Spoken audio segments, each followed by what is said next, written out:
Sir, आप नरेंद्र मोदी जी से मिलने आए थे। मोदी जी से आपसे क्या कह रहे हैं? देखिए, मैं कुछ ही दिन पहले मैं यहाँ पे गुजरात के दौरे पे आया था और उसी वक्त से नरेंद्र मोदी जी और मेरे एक अच्छे संबंध स्थापित हुए। जब मैंने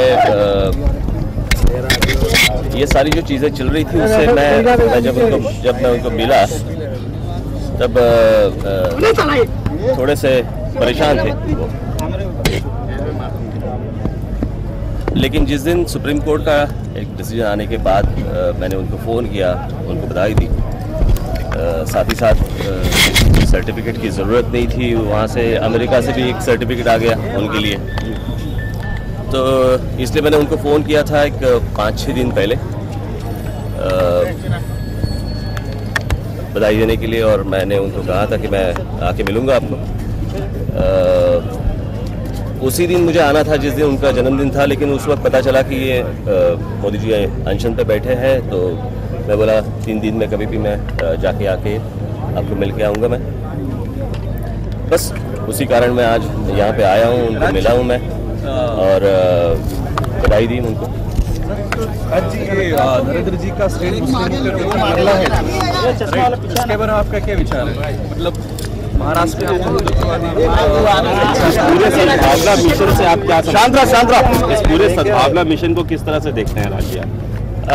देखिए, सद्भावना तो होती ही है, लेकिन मुझे लगता है कि सामने वाले भी ज़्यादा सद्भावना से अगर सोचे तो ये सारी चीज़ें हो सकती हैं।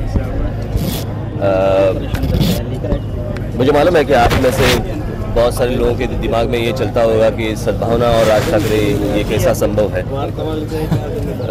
ये भी मुझे मालूम है। मेरा भी वही कहना है कि आप मुझे मत पूछिए, लेकिन अगर मेरे बारे में मैं बता दूं, अगर मेरी पार्टी के बारे में बता दूं, तो सद्भावना तो मन में होती ही है, लेकिन उसके लिए सामने वाले जो लोग होते हैं उनको भी एक ठीक तरह से रहना पड़ता है, ठीक तरह से सोचना पड़ता है, ठीक तरह से बात करनी पड़ती है। उसके बाद मुझे लगता है कि ये सद्भावना की बात आगे बढ़ सकती है। राज्य, ऐसे में एक पॉलिटिकल सवाल ये है कि क्या आने वाले समय में जो आपके नरेंद्र मोदी जी से अच्छे रिश्ते बन रहे हैं, बीजेपी से भी अच्छे रिश्ते बनेंगे, या सपोर्ट देने की अगर बात कभी आई महाराष्ट्र में, गुजरात में या केंद्र में, तो क्या आप साथ देंगे?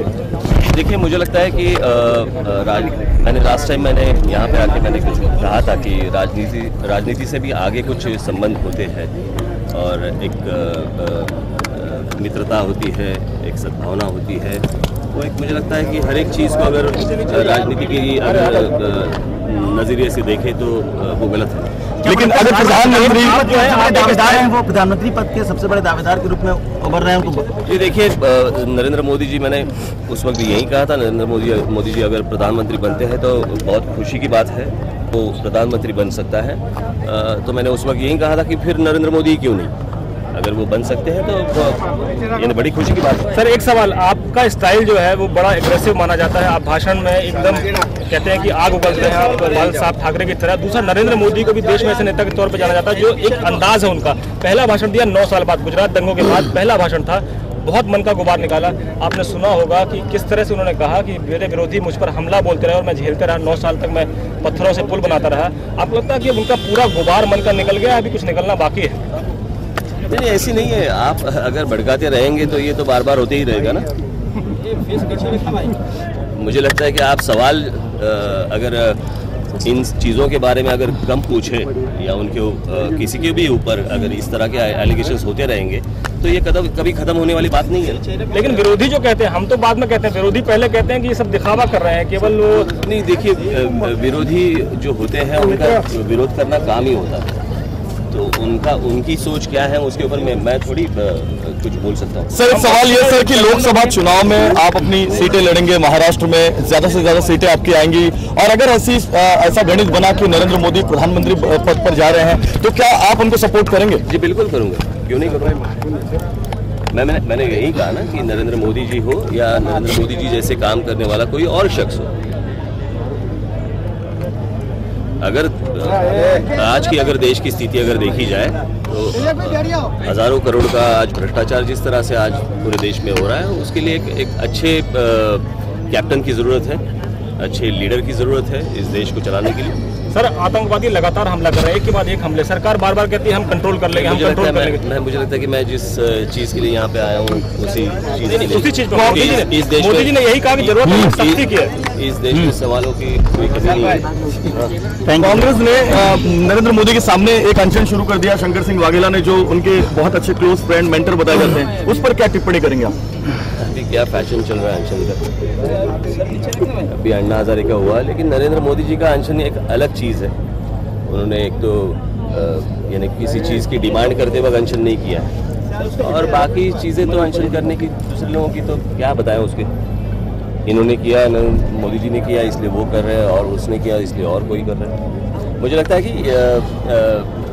इस सद्भावना की अनशन के पीछे उनके मन में क्या भावना है, वो अगर समझ में आए तो मुझे लगता है कि ये उनका अनशन या उनकी सद्भावना की जो कभी बात चल रही है वो सक्सेसफुल हुई। सर एक सवाल, राहुल गांधी के लोग कहते हैं कि ये दिखावा न करें, मुस्लिमों से सद्भाव दिखाने की कोशिश करते हैं, बहुत सारे अल्पसंख्यक समाज के लोगों को लाया गया है, ये सब मैनेज किया गया सरकार ने, उस तरह से उनकी टीम को लोग कह रहे हैं। राहुल गांधी भविष्य के प्रधानमंत्री बताए जाते हैं, मोदी जी से मुकाबला होगा 2014 में, इस तरह की रिपोर्ट्स आ रही हैं। नहीं, कौन बताइए। राहुल गांधी की टीम के लोग कहते हैं कि 2014 में अगर नरेंद्र मोदी के साथ मुकाबला होगा तो नरेंद्र मोदी को बहुत दुखी होना पड़ेगा, क्योंकि राहुल गांधी का कद बहुत बड़ा है और नरेंद्र मोदी उनके सामने कहीं ठहरते नहीं है। और उनके लोग कहते हैं कि जो सब ये तमाशा कर रहे हैं वो सब पैसा सरकार का खर्च कर रहे हैं। देखिए, कोई ये कहे या कोई उसके ऊपर टिप्पणी करे, इस देश की जनता तय करती है, कोई एक आदमी तय नहीं करता।